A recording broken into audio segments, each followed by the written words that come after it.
नमस्कार दोस्तों। लालची लोमड़ी की कहानी में यह है कि एक बार की बात है। एक जंगल में एक चालाक लोमड़ी रहा करती थी।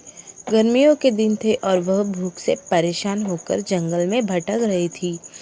बहुत देर जंगल में भटकने के बाद लोमड़ी को एक खरगोश मिला।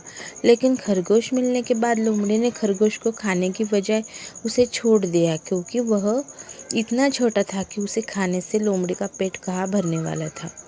इसके बाद लोमड़ी आगे बढ़ी, फिर से जंगल में भटकने लगी। कुछ देर जंगल में भटकने के बाद भूखी लोमड़ी को एक हिरण दिखा। हिरण को देखते ही लोमड़ी के मुंह में पानी आ गया। लोमड़ी हिरण को पकड़ने के लिए उसके पीछे दौड़ने लगी। लोमड़ी ने अपनी पूरी ताकत से हिरण का पीछा किया, पर हिरण लोमड़ी की पकड़ में नहीं आया। अब लोमड़ी खाने की तलाश में बहुत ही थक चुकी थी।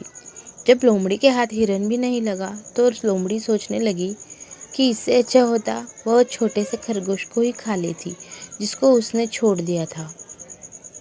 कुछ देर आराम करने के बाद लोमड़ी खरगोश को ढूंढने के लिए फिर से जंगल में भटकने लगी।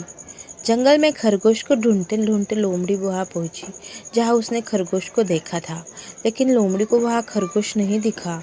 थक हार कर लोमड़ी को अपनी गुफा में लौटना पड़ा, जिसके बाद कई दिनों तक भूखी लोमड़ी अपनी गुफा में भूखा रहना पड़ा और बहुत दिन बीत जाने के बाद लोमड़ी को खाना मिला।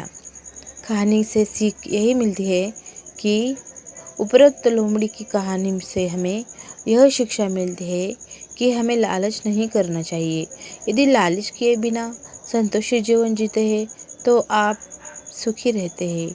जो है उसी में समाधान मानना चाहिए। धन्यवाद।